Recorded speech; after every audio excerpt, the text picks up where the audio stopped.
રહ્યું છે। પીપોલ ગામમાં વિશ્વામિત્રીના પાણી ફરી વળ્યા છે। ગામમાં ભરાયેલા નદીના પાણીમાં યુવક ફસાયો હોવાની ઘટના પણ સામે આવી। ગામ લોકોએ દોરડાની મદદથી આ યુવકને બચાવ્યો હતો। તંત્રની રાહ જોયા વગર જ ગામ લોકોએ આ યુવકનું રેસ્ક્યુ કર્યું હતું। જો તંત્રની રાહ જોવામાં આવત તો કદાચ દુર્ઘટના પણ સર્જાઈ શકી હોત, પરંતુ જેવો આ યુવક પાણીમાં ડૂબવાનું જાણ થતાં જ સ્થાનિકો તેની મદદે દોડી આવ્યા હતા અને સ્થાનિકોએ રેસ્ક્યુ કરી આ યુવકને બહાર કાઢ્યો હતો।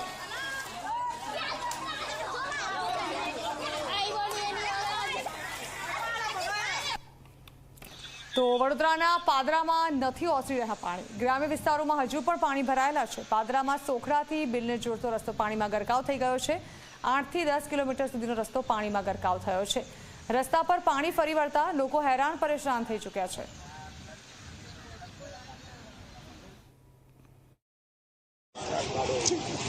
પાદરા તાલુકામાં ગઈકાલે વરસેલા 8 ઇંચ અનરાધાર વરસાદના કારણે ગામે ગામ છે તે જળમગ્ન થવા પામ્યા છે। જાહેર માર્ગો હોય કે તમામ માર્ગો, એક ગામથી બીજા ગામને જોડતા તમામ માર્ગો છે તે જળબેસલાક હાલ પાણી જ પાણી જોવા મળી રહ્યું છે। આપણે સીધા દ્રશ્યો જોઈ શકો છો કે કયા પ્રકારે હાલ જે આ સોખડા ખુર્દથી લઈને બિલનો માર્ગ છે, જે મુખ્ય માર્ગ કહેવામાં આવે છે, તે સમગ્ર આખો માર્ગ જળમગ્ન થયો હોય ત્યાં કેડસમા પાણી છે ત્યાં માર્ગ પર ભરાઈ જવા પામ્યા છે, જેને લઈને રાહદારીઓ તેમજ ગામ લોકોને ભારે હાલાકી વેઠવાનો વારો આવ્યો છે। અવારનવાર છે તે ગામ લોકોને પણ આ પ્રકારની જે વરસાદ વરસે છે તે મુશ્કેલી વેઠી રહ્યા છે। ત્યારે હાલ તમામ પ્રકારે દ્રશ્યોમાં જોઈ શકો છો કે કયા પ્રકારે હાલ પાણી ભરવા પામ્યું છે। પાદરા તાલુકામાં ગતરોજ 8 ઇંચ વરસાદ વરસ્યો ત્યારબાદ આ પરિસ્થિતિ નિર્માણ થવા પામ્યું છે। હજુ સુધી પાણી ઓસર્યા નથી તે પહેલા જ ક્યાંક ને ક્યાંક હવામાન વિભાગે પણ આજરોજ વરસાદની આગાહી કરવામાં આવી છે। ત્યારે ગામ લોકો સહિત તમામ લોકોમાં એક ભયનો માહોલ જોવા મળી રહ્યો છે। આપની સાથે ગામ લોકો છે તેઓ સાથે સીધા વાત કરીશું। શું કહેશો કે જે રીતે તમારો જે મુખ્ય માર્ગ છે સોખડાખુરથી લઈને બિલ સુધીનો માર્ગ છે, હજુ સુધી પાણી ઓસર્યા નથી, અવર જવરમાં કેટલી મુશ્કેલી? પાદરા તાલુકાની અંદર સોખડાખુર ગામની અંદર જે પાણી આવે છે એ વડોદરા શહેરનું પાણી આવે છે।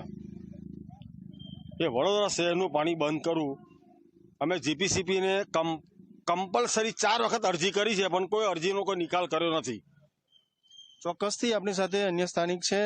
તમે તો અવારનવાર વડોદરા પણ જવાનું થતું હશે, મુખ્ય માર્ગ છે, ગામની ચારે તરફ પાણી જ પાણી છે।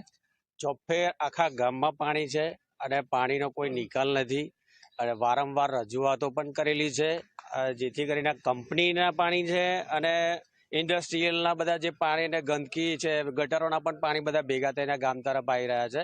ચોફે રોગચાળો પણ એટલો ફાટી નીકળવાની સંભાવના છે। હવે પાણીની કોઈ પ્રકારનો અત્યારે નિકાલ જ નથી। તમે જોઈ રહ્યા છો કે અત્યારે આ રસ્તો બંધ જ છે અને દર વર્ષે આ સ્થિતિ હોય છે। કેટલા કિલોમીટર સુધી આ પરિસ્થિતિ છે? લગભગ અહીંથી 15 થી 17 કિલોમીટર લગીનું છે બધું થઈને। આ બાજુ દરેક ગામડાઓને જોડતા જે આ પાણી છે એ બધા અહીંયા જ ભરાય છે। આ બાજુથી સમેલા છે, આ બાજુથી વડોદરાના પાણી છે અને ટોટલ ગટરોના પાણી છે, એ બધા પાણી અહીંયા જ બધા એકત્રિત થાય છે અને ગંદકી પણ એટલી જ થાય છે। તમે જોઈ રહ્યા છો, જો આ બાજુ બધી જગ્યાઓ પર પાણી પણ એટલું ભરેલું છે અને ગંદકી વેળો પણ એટલો જ છે। તો નવસારી જિલ્લામાં સતત 5 દિવસથી વરસતો ભારે